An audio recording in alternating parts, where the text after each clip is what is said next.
La construcción del objeto de investigación en la ciencia requiere mucho más de lo que habitualmente se piensa. Muchas veces se confunde el objeto de investigación con el objeto nominativo de investigación, es decir, el objeto que se dice que será el estudiado en determinada investigación. Por ejemplo, en antropología muchas veces se tiende a decir que se estudia un sujeto, no un objeto. En realidad, el simple hecho de decir que se está estudiando un sujeto en lugar de un objeto es construir un objeto de investigación científica. Una de las cosas que pasan, que provocan esta confusión, es que, una vez más, en la ciencia normal hay unas formas, un paradigma, ¿no? Una forma ejemplar de hacer la ciencia que utiliza una metodología específica que recae sobre individuos, sujetos o temas de investigación específicos. Por lo tanto, la selección del objeto está ya determinada por la misma disciplina y por la tradición que esa disciplina requiere. Es decir, por ejemplo, en antropología siempre va a ser un humano el objeto de investigación, lo cual lleva al antropólogo a rechazar el concepto de objeto y mejor decir que se trata de sujetos y que los sujetos son más variables y argumentar una serie de cosas que en realidad, al hacerlo, lo determinan en sí el verdadero objeto de investigación en términos epistémicos. ¿Por qué? Porque sí es cierto que el objeto de investigación es la selección dentro de un campo nosológico. También es cierto que la construcción epistémica de ese objeto de investigación requiere de una teoría particular, una metodología particular, una construcción ontológica del objeto, una construcción sistémica del objeto, lo cual determina que la construcción del objeto de investigación, sea este un sujeto, como dicen los antropólogos, o sea este un objeto como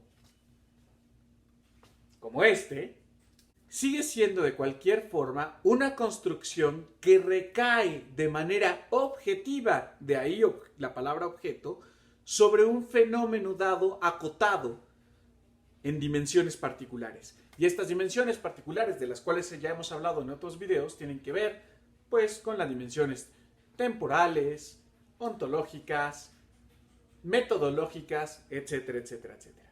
Entonces, cuando hablamos de objeto de investigación o de la construcción del objeto de investigación, de lo que estamos hablando es de cómo vamos a estudiar determinado fenómeno.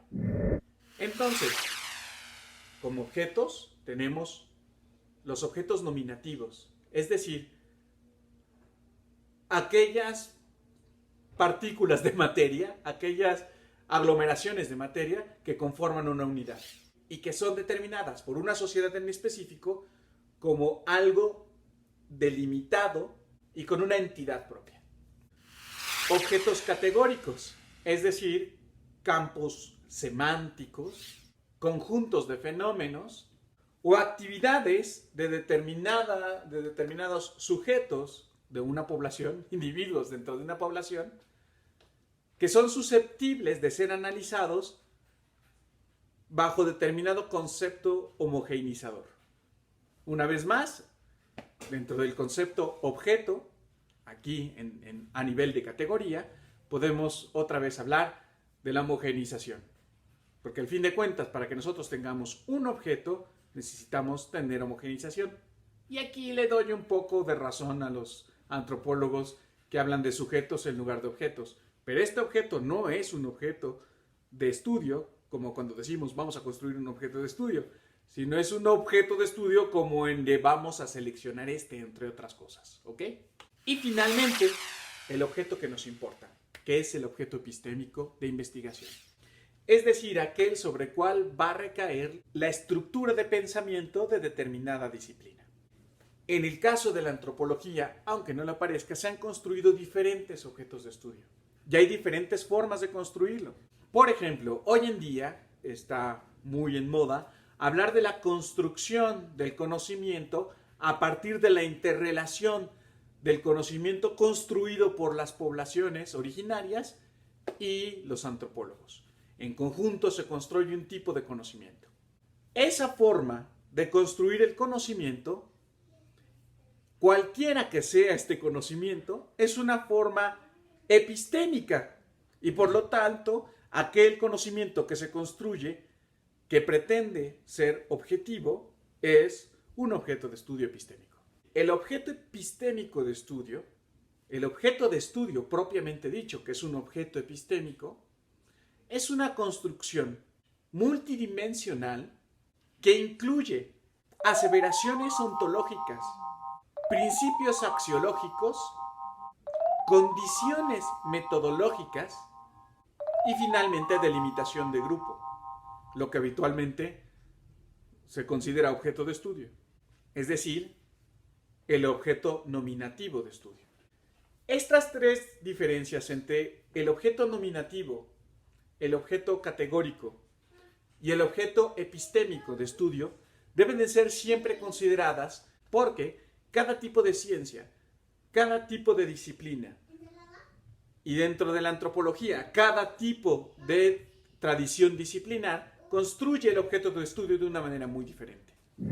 Como ya he dicho en otros videos, la antropología física construye su objeto de estudio a partir de las poblaciones.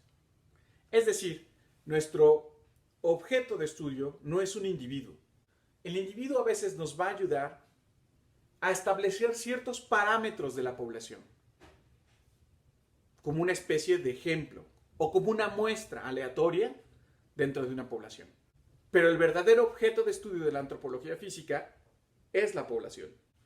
Eso requiere, para empezar, conceptos teóricos que hablen de grupos y no de individuos, que hablen de interacciones grupales y no de interacciones individuales, y que las interacciones individuales estén analizadas desde una perspectiva poblacional. Ese es nuestro objeto nominativo de estudio. Nuestro objeto categórico de estudio tendrá que ver con ciertas características de esta población, las magnitudes que ya vimos en otro video, ¿no?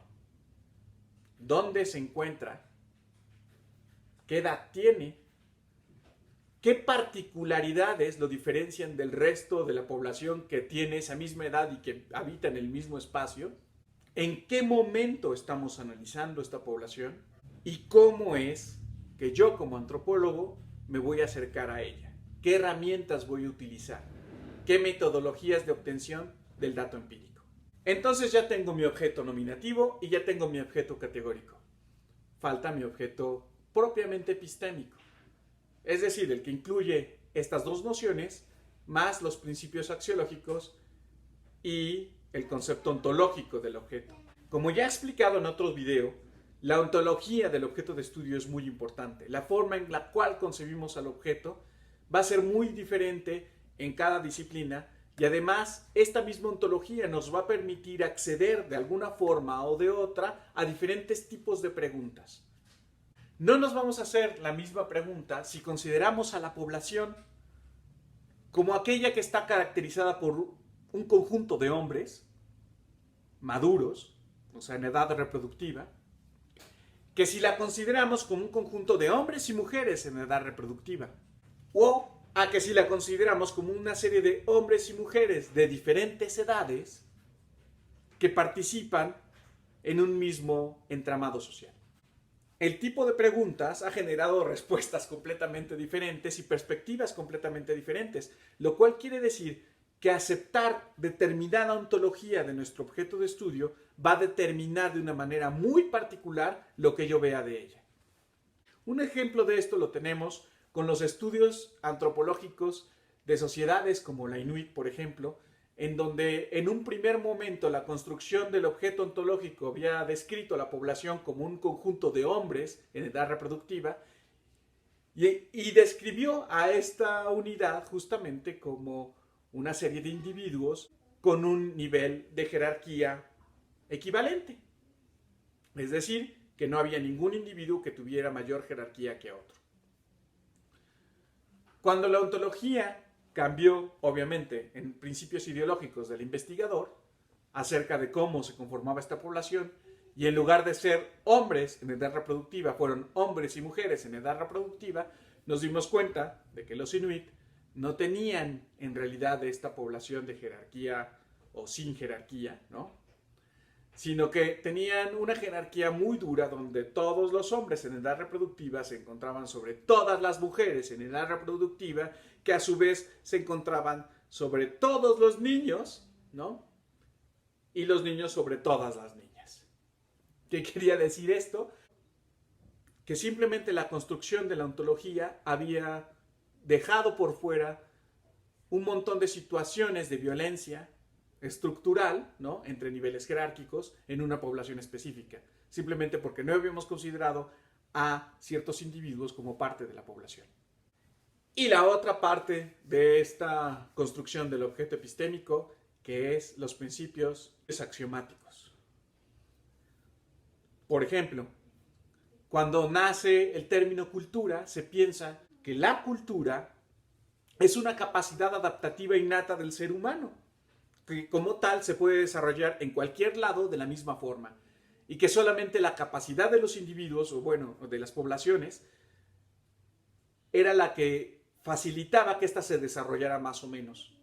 De tal forma que si la cultura se iba a desarrollar en cualquier lugar de la misma forma, porque era innata a los seres humanos, entonces lo único que teníamos que hacer era medir el grado de avance que estos seres humanos tenían.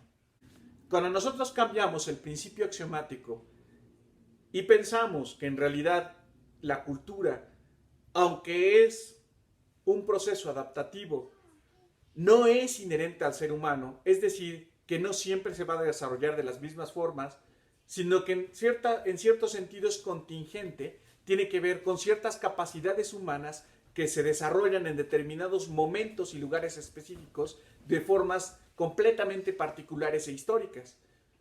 ¿Y qué es el fenómeno humano? La que la hace relativamente constante por ser el cuerpo una forma de delimitación de la variabilidad posible.